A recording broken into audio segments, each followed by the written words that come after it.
Pastor, ¿qué le parece si antes de iniciar este episodio de Eternals, usted ora para que todos aquellos que nos están viendo a través de redes sociales sean cubiertos por la sangre de Cristo? ¿Cómo? ¿Qué me estás diciendo? ¿Pero dónde sacas eso, José? Lo que pasa es que he escuchado muy a menudo a las iglesias o a personas que asisten a distintas iglesias que se cubren con la sangre de Cristo cuando van a salir. Pero sí, yo también lo he escuchado, José. ¿Pero usted ha visto alguna base bíblica al respecto de eso? ¿No? No, no existe. No existe. Bueno, ayudemos a la gente. ¿Sabes cuál es la única base bíblica que usan para eso?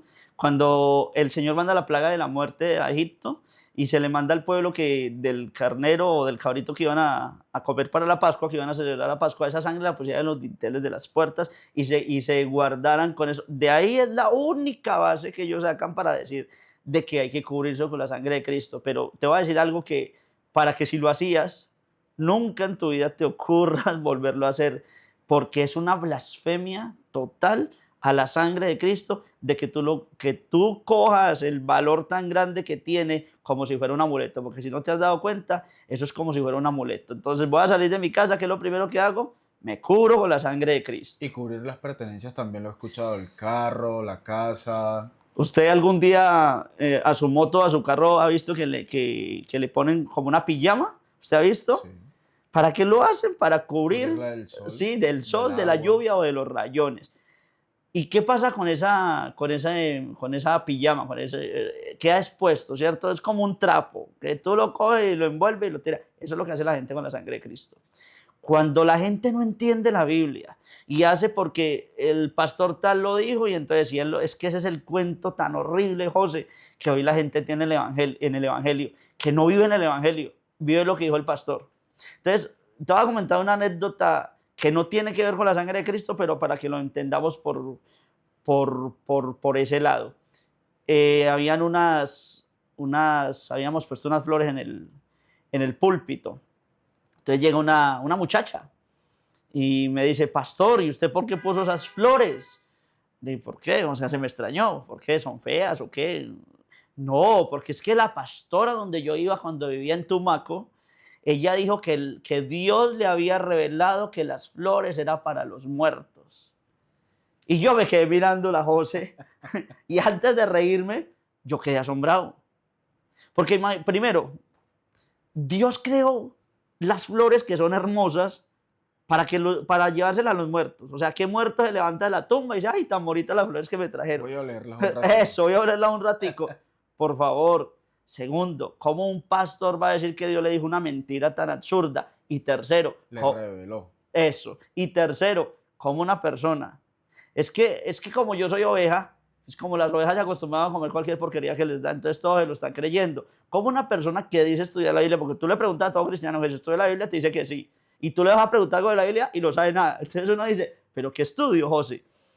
¿Cómo una persona que dice estudiar la Biblia se cree tan grande porquería?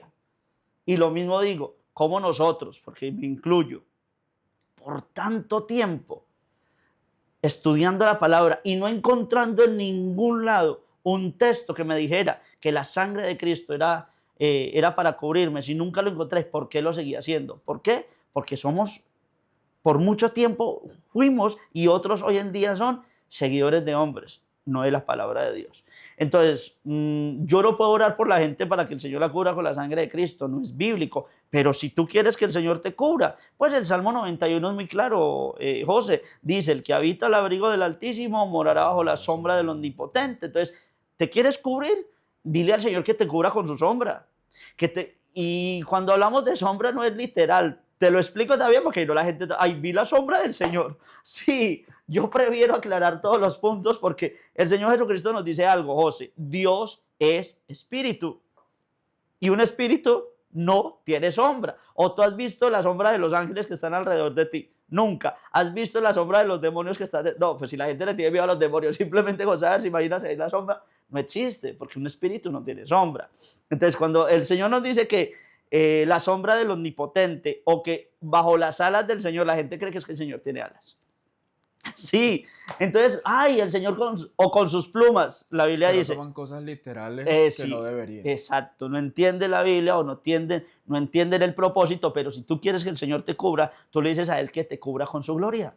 ¿Sí? No necesitas blasfemar la sangre del Cordero, que ya vamos a ver el valor tan grande que tiene, porque si hay algo que tiene un valor, Jonathan un día lo dijo cuando predicábamos en los buses, dijo algo que siempre me quedó en la mente. Siempre se dice que esto es gratis, el Evangelio o la salvación y la vida eterna. No, esto no es gratis, esto tiene un precio único que nada lo puede pagar, y es la sangre preciosa de Cristo. Entonces yo no puedo tomar la sangre preciosa del Hijo de Dios como si fuera un amuleto, porque entonces me voy al catolicismo, José, donde no sé si en tu tierra, en Venezuela, existe algo que se llama el Sagrado Corazón de Jesús. Sí, señor. Y entonces esto es del catolicismo, donde usan el corazón de Jesús, es una mentira también, y con su sangre como un amuleto, ¿cierto? Es lo mismo que ha hecho el cristianismo. El cristianismo no usa muchas cosas del catolicismo, pero las camufló con otras cosas en el cristianismo. No usa el agua bendita, pero sí usa el aceite como si fuera un amuleto, y así sucesivamente. Entonces necesitamos comprender, José, yo quiero que tomemos la Biblia en el libro del profeta Oseas, y conozcamos qué es lo que nos dice el Señor. Después de Daniel vamos a encontrar a Oseas. Siempre me gusta decirle esto a la gente para que la gente llegue más rápido allí a la Biblia. En Oseas, en el capítulo número 7, perdón, en el capítulo 4, en el versículo número 6, ¿qué nos dice allí la Escritura? Mi pueblo fue destruido porque le faltó conocimiento. Por cuanto desechaste el conocimiento, yo te echaré Del sacerdocio. del sacerdocio. Entonces me dice ahí, es importantísimo este texto, José, porque dice que el pueblo pereció porque le faltó conocimiento. No porque el Señor no se lo estuviera dando, José, sino porque el pueblo estaba rechazando el conocimiento de Dios, que es lo que está sucediendo hoy en día. Desde que el Señor nos permitió a nosotros el ministerio, si de pronto tú no sabías, en septiembre nosotros cumplimos 8 años de ministerio en Altar de Gloria. Desde el momento empezamos a predicar la Biblia, ¿sí? O sea, a predicar lo que la palabra de Dios nos dice. Y esto fue una confrontación total para la gente, porque venimos de una enseñanza donde te dice que debes cubrirte con la sangre de Cristo, y viene otro y te dice que eso. Desaprender. Eso, uy, eso es lo más duro. Desaprender. Desaprender es lo más duro que puede existir. Y hay otra palabra que yo le decía a la iglesia: es más fácil predicarle a un inconverso que predicarle a la misma iglesia. Lo que pasa es que allí es donde viene la batalla, ¿no? Porque ya yo tengo algo aprendido, vamos a decirlo así, ya yo tengo algo aprendido durante muchos años y que ya yo vengo haciendo como costumbre. Entonces, cuando me voy a la realidad, ¿sí? Es un choque espiritual porque mi yo interior va a decir que es mentira, aun cuando vamos a la Biblia y no lo vemos. Cuando tú me dices eso, José, me hace recordar al pueblo judío, al pueblo de Israel en el tiempo de Jesús. Ellos estaban acostumbrados a la ley. Sí, ellos tenían, hablemos del Shabbat, sí, como un ejemplo. Ellos estaban acostumbrados a que el Shabbat no hacían nada. Y viene el Señor y le permite a los discípulos tomar o coger espigas porque tenían hambre. Entonces, los que estaban acostumbrados a esto, que está la palabra que tú dijiste ahorita de desaprender, se escandalizan. ¿Cómo es posible que tú dejes a tus discípulos en el Shabbat coger espigas cuando no se puede hacer nada? El Señor muy pacíficamente les dice: venga, pero si tu güey se te cae en un hueco en el día de reposo, tú lo dejas allí que se muera. Tú vas y lo coges, ¿no? Ah, pero no, pues que en el día de reposo no se puede hacer nada. Entonces el Señor empezó a confrontarles, no a decir que era mentira, porque pues obviamente era la ley que el Señor le había dado al pueblo, pero la ley tenía ¿cómo te digo? Como un punto final, el día que se cumpliera. Ningún mortal la había podido cumplir. Y si el día de hoy la ley estuviera presente, ninguno de nosotros la podríamos cumplir. Pero viene Cristo, que es el único que pudo cumplir totalmente la ley, y entonces la ley se cumplió. Hasta ahí quedó. Viene el tiempo de la gracia. Cristo empieza a enseñarles esta revelación poderosa, y ellos empezaron como a chocar lo que estabas diciendo ahorita. Ese conocimiento anterior con lo que le estaba diciendo el Señor Jesucristo, que no es nada nuevo, estaba en la ley, pero ellos no lo habían entendido porque el Señor siempre habló de misericordia. Misericordia quiero y no sacrificio, y ellos se acostumbraban al sacrificio y no a la misericordia. Entonces era algo que estaba, pero que no lo habían estudiado, como la sangre de Cristo, que siempre ha estado, pero que la gente no lo ha estudiado y ya tomó como propio que cubrirse con la sangre cuando no es bíblico. Entonces el Señor empezó a confrontarlos, como confrontó el Señor a Elías. Elías estaba acostumbrado a que Dios se revelaba como con fuego, Con ¿cierto? fuego. Oh, Dios, fuego, fuego, fuego, fuego. Y Dios un día le dijo, no, yo estoy en el terremoto. Yo estoy en Viento el apacible. viento apacible. La gente cuando es bullosa, no sé si te has topado con gente bullosa. Bastante. Entonces, cuando la gente es bullosa, se acostumbra a la bulla. Y cuando algo está muy suave, muy delicado, como que se sienten inconformes. Pues eso el Señor le Le hizo. hace falta algo. Sí, eso el Señor le hizo entender a Elías. Elías, yo estoy como yo quiero. O yo me revelo como yo quiero. Y tú tienes que aprender a conocerme a mi manera, no a la tuya. Porque yo no me muevo, la gente ha querido mover a Dios a su manera. Cuando usted va a un restaurante, usted manda a llamar a quién. Al mesero, no al gerente, ¿cierto? No. Al mesero. Y le dice al mesero, quiero esto, esto. O le dices al mesero, si eres inteligente, ¿qué me recomiendas? ¿Sí? ¿Qué me recomiendas? Y el mesero le dice, bueno, yo te puedo recomendar la sopa del día. O, bueno, sí. Y tú le dices, bueno, me traes esto. Tú le dices, ay, ¿será que te queda posible? No, tú le dices, me traes esto, esto y esto, y de postre Orden. esto. Eso, la orden. La gente trata a Dios así. Le ordena. Y es como imposible que yo al creador de los cielos y de la tierra le ordene un simple mortal, que la Biblia me dice que soy un simple átomo o un gusano, para que la gente se ofenda más. ¿Sí? No, yo necesito atender al que me creó para aprender. Si el Señor me está diciendo que es blanco, es blanco. Si el Señor me está diciendo que es sí, es sí. Y así sucesivamente, porque no es mi opinión, es la opinión del Señor. Entonces, entendiendo y dando como este preámbulo a todo este tema, empecemos a desarrollarlo en la Biblia. Ya vimos lo que dice Oseas, mi pueblo pereció porque le faltó conocimiento, no porque no hubiera, sino porque yo lo estaba rechazando. La gente hoy en día rechaza cuando se le predica la verdad bíblica, no les gusta, les incomoda porque se acostumbraron, vivieron de costumbre y al Señor le encanta desacomodar a la gente. Sacarlos de la zona de Sí, confort. y en este momento el Señor, si tú de verdad tienes ese temor de Dios y lo quieres conocer, los que nos están viendo en este episodio, pues hoy el Señor te va a desacomodar para que tú te alinees a la palabra del Señor. Entonces, ¿qué nos dice la Biblia, José, acerca de la sangre de Cristo? Primero lo que nos dice la palabra del Señor es que la sangre de Cristo es para rescatarnos. Entonces, vayamos Primera de al Pedro. primera epístola del apóstol Pedro, en el capítulo 1, versículos 18 y 19, José. Para que no es lo que yo piense, es lo que la Biblia nos dice. Y eso lo tiene que entender la gente si de verdad quiere vivir la gloria de Dios. ¿Qué dice primera de Pedro, capítulo 1, versículos 18 y 19? Sabiendo que fuiste rescatado de vuestra vana manera de vivir, la cual recibiste de vuestros padres, no con sus corruptibles, No con cosas corruptibles. como oro o plata, sino con la sangre preciosa de Cristo, como de un cordero sin mancha y sin contaminación. Entonces nos está diciendo aquí el texto, sabiendo que fuisteis rescatados, no con cosas vanas, no con cosas efímeras, no con cosas de este mundo, sino con algo que tiene un valor. Incorruptible. Sí, gracias. Es una palabra excelente, algo que nada la puede degradar. La sangre preciosa de Cristo. El valor de Cristo es entender que por esa sangre tú y yo, todos los que nos están viendo, han sido rescatados. Entonces, nada te puede rescatar. Cuando lamentablemente en este mundo que estamos tan pervertidos, secuestran a una persona, ¿qué piden para su rescate? Dinero. Dinero, ¿cierto?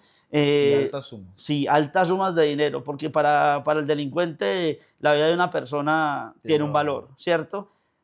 La vida nuestra tiene un valor que este mundo ni el universo entero lo puede pagar, y es la sangre preciosa de Cristo. Esa sangre es la única que nos permite a nosotros ser rescatados. ¿Rescatados de qué? Pues del pecado. Nosotros éramos esclavos del pecado. Y aún siendo cristianos estamos luchando contra el pecado. Ya el Señor nos rescató, ya no estamos nosotros en esa condenación. Ya el Señor nos rescató porque el día que tú rendiste de corazón tu vida a los pies de Cristo, ese día la sangre de Cristo no, me iba a adelantar a otro punto que ya lo vamos a ver, pero en ese momento la sangre de Cristo te rescató de esa maldad de condenación. Segundo punto de lo que la Biblia nos habla de la sangre de Cristo, que es a lo que iba, lavarnos. ¿Qué nos dice Apocalipsis en el capítulo número 1, versículo 5, José? Y de Jesucristo, el testigo fiel, el primogénito de los muertos y el soberano de los reyes de la tierra, al que nos amó y nos lavó de nuestros pecados con su sangre. No hay nada, José, que te quite a ti la suciedad del alma en este mundo. La Biblia de Isaías, Jeremías, son muy directos y dice, aunque te laves con lejía, aunque uses el mejor detergente o agua que para, Ni tú cloro. sabes, cuando, ni cloro, sí, tú sabes que muchas veces las mujeres que están, o en ese tiempo, antes, no sé hoy en día, cuando estaban iniciando su vida lamentablemente de la prostitución, se acostaban con un hombre, se iban a bañar y yo lo escuché en un testimonio de una mujer, porque quería quitarse como esa suciedad. Y decía, aunque yo me echaba agua, aunque yo me aplicaba jabón y todo esto, yo me sentía igual sucia. Y tenía toda la razón, porque la suciedad del pecado no es del cuerpo, es del alma. Y no hay nada en este mundo que pueda quitar la suciedad del alma, si no me está diciendo la palabra del Señor, la sangre de Cristo. Mire por qué tiene tanto respeto a la sangre de Cristo, porque es la única que puede limpiar lo que nadie puede hacer, y es el alma. Tercer punto del valor de la sangre de Cristo, limpiarnos. Lavarnos y limpiarnos no es lo mismo, José. En Hebreos, en el capítulo número 9, en el versículo número 14 nos dice lo siguiente. ¿Qué nos dice, José? Cuánto más la sangre de Cristo, el cual mediante el Espíritu Eterno se ofreció a sí mismo sin mancha a Dios, limpiará vuestras conciencias de obras muertas para que sirváis al Dios vivo. Mire, José, que no sé si antes de Cristo, ¿cómo estaba tu conciencia? Tenía que estar mal como la de todos nosotros. Y tú querías hacer algo para como que limpiar tu conciencia y no había nada. Tú llegas a Cristo, pero es que me encanta esa palabra que dice que la paz y su paz, que sobrepasa todo entendimiento, llenará vuestros corazones. Yo no tengo paz hasta estar limpio. Y viene la sangre de Cristo y limpia mi conciencia de todo eso que me acusaba, de todo lo que el enemigo estaba usando, porque pues yo le había dado herramientas al enemigo, ¿cierto? Y el enemigo usaba todo eso en contra mía para acusarme, para hacerme sentir de la peor manera. Y viene Cristo en un instante y con la sangre preciosa, con su sangre preciosa, me limpia completamente y quita de mí toda esa culpa. ¿No te parece, José, que eso es poderoso? Totalmente. Cuarto punto, José, para entender lo que está diciendo la palabra del Señor acerca de la sangre de Cristo. Remisión de pecados. En Mateo, en el capítulo 26, en el versículo número 28 nos dice lo siguiente. El Señor es el que está hablando en este texto. Mateo, capítulo 26, versículo 28. Yo lo tengo, si tú no has llegado. Sí. Ok, dice, porque esto es mi sangre del nuevo pacto, que por muchos es derramada, ¿para qué? Remisión de los Remisión, quitar. El Señor dice en Isaías, aunque tus pecados fueren rojos como el carmesí, vendrán a ser emblanquecidos como la blanca lana. Entonces viene Cristo con esa preciosa sangre y hace una remisión total, que el Señor dice, ya no me acordaré más de vuestros pecados, ya no me acordaré más de lo que hiciste porque ya los quité. Ya a partir de que tu vida se rinde a los pies de Cristo, el Señor ya nada de lo que tú hiciste en el pasado, no sé a qué edad tú conociste de Cristo y te entregaste verdaderamente a Él. Digamos que fue a los 25 años, un ejemplo. 25 años. Ay, aleluya. De 25 años para atrás, todo lo que hiciste, el Señor ya no se acuerda. Ahora, para que, como seguimos ofendiendo al Señor, lamentablemente, para que eso siga, la sangre de Cristo siga, porque es que la sangre de Cristo no fue una sola vez. Todos los días tú la necesitas, no para cubrirte, sino para que el Señor para limpiarte, para lavarte, para rescatarte y para remitir toda culpa que tú tengas delante de la presencia del Señor. Por eso la sangre de Cristo es constante en nuestra vida. Esa palabra remitir es libertarnos, para que lo entendamos, mucha gente no lo entiende. ¿Libertarnos de qué? Del pecado. Siguiente punto, quinto punto de la sangre de Cristo, nos justifica. Y este punto sé que es importante, José. Romanos, capítulo 5, versículo número 9. Aquí lo tengo para leerlo de una vez. Romanos 5, 9. Pues mucho más, estando ya justificados en su sangre, por él seremos salvos de la ira. ¿Sabes que hay un texto que dice en la Biblia, no hay justo ni aun uno? ¿Sí lo has leído? Pero hay otro texto que dice que el justo florecerá como la palma. Entonces uno dice, oh, y entonces, ¿Hay o no hay? así, o blanco o negro. Y dice el Salmo 91 algo acerca de los justos. Y por nuestra propia cuenta nosotros no podemos ser justos. No podemos. Pero cuando yo vengo a Cristo y la sangre preciosa de Cristo me justifica, hace que yo me convierta en justo delante de la presencia del Señor. Por eso es que el Padre no te ve a ti directamente. Porque si el Padre te viera directamente, te viera sucio.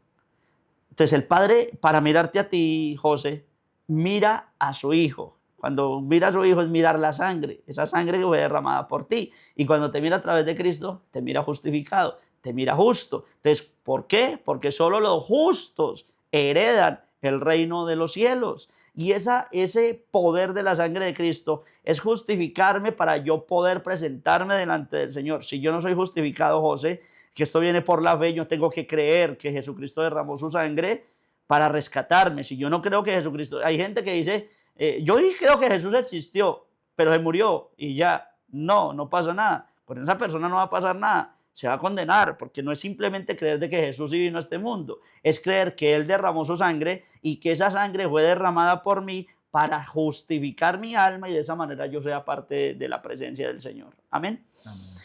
El sexto punto es importantísimo, porque es el poder de la sangre de Cristo de la reconciliación.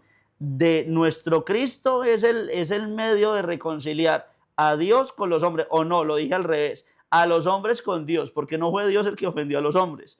Han sido los hombres los que han ofendido, o los seres humanos los que han ofendido a Dios. Y la sangre de Cristo nos permite ser reconciliados. En el libro de Colosenses, en el capítulo número 1, versículos 19 y 20 nos dice lo siguiente, no sé si ya lo tienes. Por cuanto agradó al Padre que en él habitase toda plenitud, y por medio de él reconciliar consigo todas las cosas, así las que están en la tierra como las que están en los cielos, haciendo la paz mediante la sangre de su cruz. Si no hubiera habido derramamiento de sangre, no hubiera habido reconciliación. Un día estudiamos en Altar de Gloria las señales del pacto, no sé si lo recuerdas.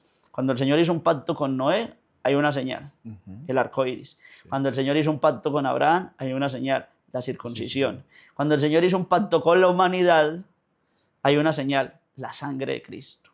Porque la sangre de Cristo permite que yo pueda reconciliarme con mi Creador, al cual he ofendido desde el momento en que tengo conocimiento del bien y del mal.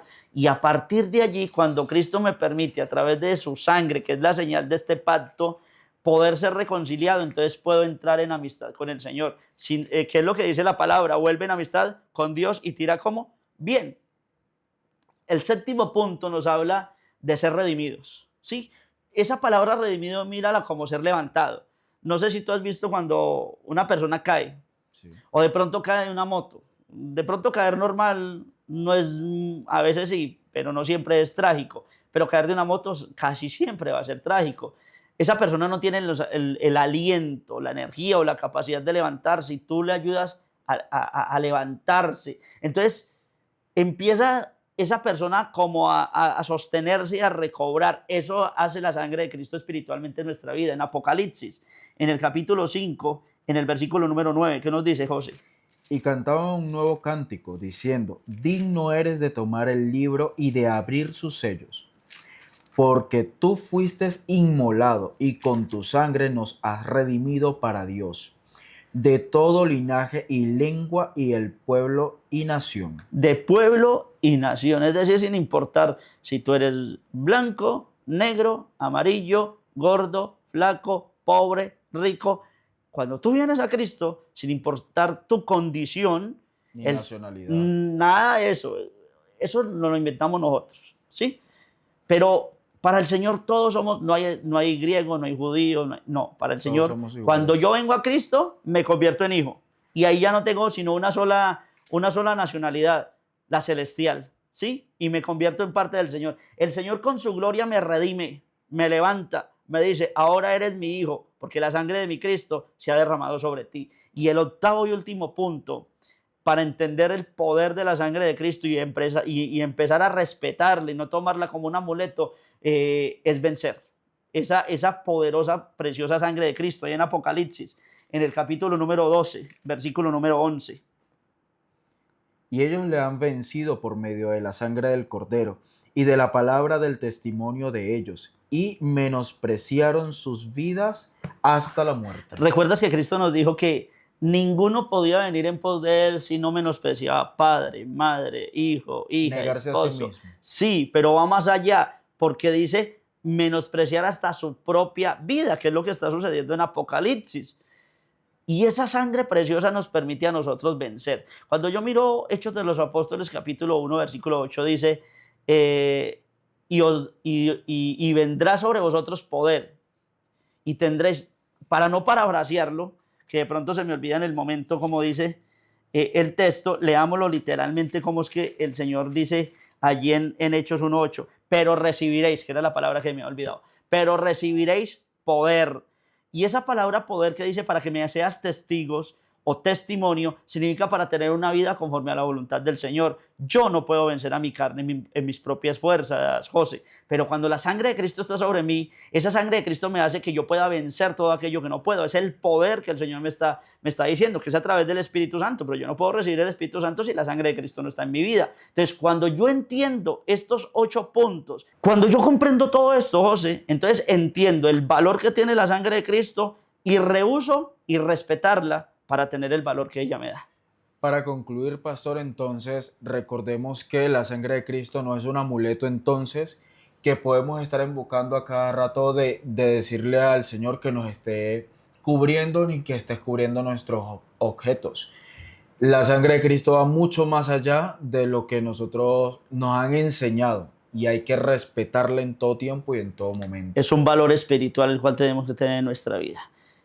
Y ya para concluir, amigos, recuerden que esto fue Eternals, un podcast que no es religioso, pero sí espiritual.